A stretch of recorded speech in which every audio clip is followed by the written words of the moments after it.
Hi, everybody. I'm Dana Casper, an instructor at the University of Texas, Arlington. I'm very happy to be here for Nosferatu at 100. My provocation is entitled Why the Hyena? Nosferatu and the Non-Native, and I hope you find it a generative sort of talk. I'm going to show a film clip right here at the beginning, and then I will chat about it in a second. So let me share this.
Okay, so that is the hyena that appears at the beginning of the film, and that's primarily what I want to talk about, hence my title. But it's also what I'm thinking about is informed by the Venus flytrap, the polyp, vampiric polyp, and the spider that appear towards the middle of the film during Professor Bulwer's discussion. So when I rewatched this film for this discussion, the hyena stood out to me as a moment of incongruous filmmaking. I literally asked out loud, "What is that? Why is there a hyena?" So I began to do some research into why that choice was made. It's not actually strange, I shall say, for an adaptation of Dracula to have animals in it. There are lots of animals in Dracula: bats, rats, horses, dogs. Um, but the this moment of the hyena specifically reminded me of the 1931 Universal version of Dracula, which includes film of armadillos, American possums, and a Jerusalem cricket as ambiance for Dracula's castle.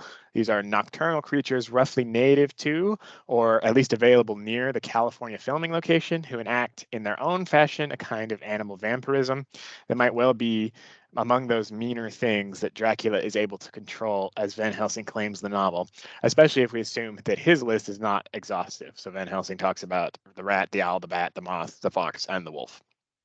So the simplest answer for my question, why the hyena, it might well be, why not the hyena? It's largely nocturnal and associated in human culture with the supernatural. It's said to rob graves, just like the armadillo is said to rob graves.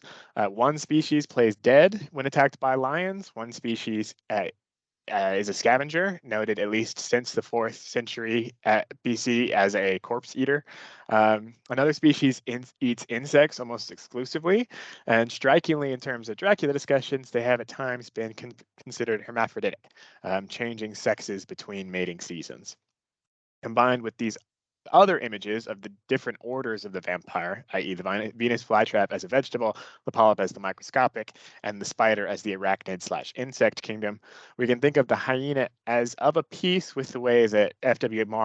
Marnow's film makes the vampire a part of nature. It becomes a natural phenomenon. After all, the inclusion of the hyena was at Murnau's specific direction, even included in his notes for the script. When it says werewolf, he's the one who says get a hyena. For a filmmaker who sent out a casting call for 30 to 50 live rats, this choice doesn't have to be any more complicated than the inclusion of a little bit of spectacle, a little extra vampirism for the cost of borrowing a zoo animal. But at these organisms are vampires in the film, we have to start asking where the other vampires are.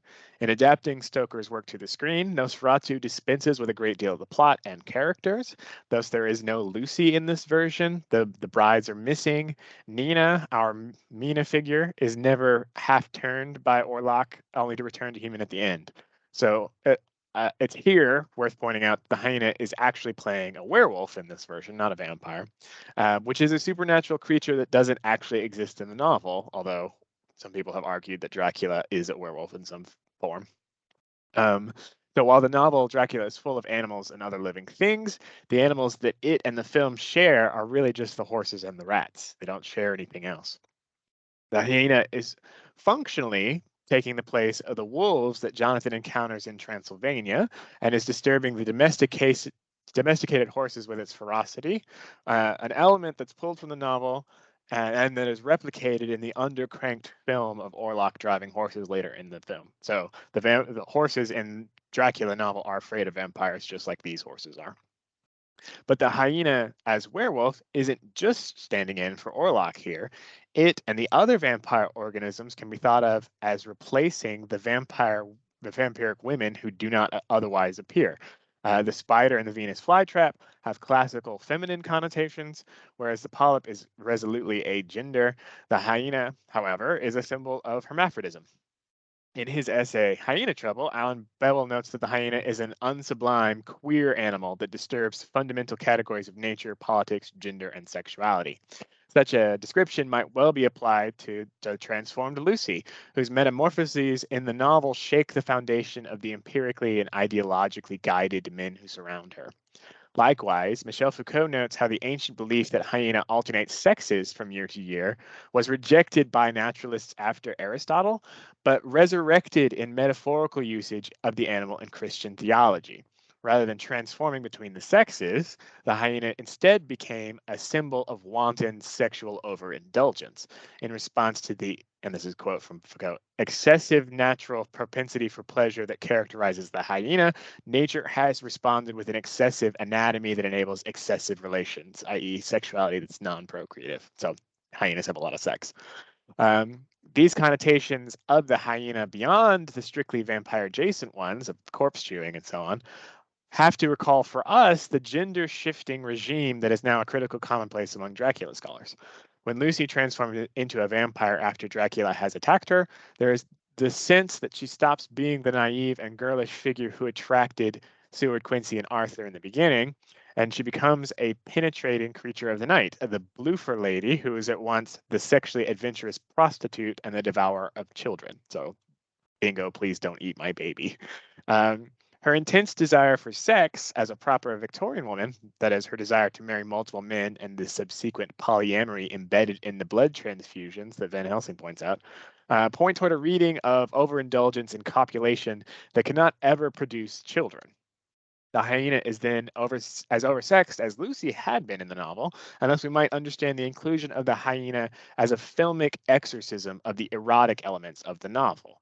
Thus, we might be displacing all of the sexy parts of Dracula onto the already overdetermined sexuality of the hermaphroditic hyena, who stands in for the parts of the novel that cannot be put to film even by a gay director in Weimar Germany.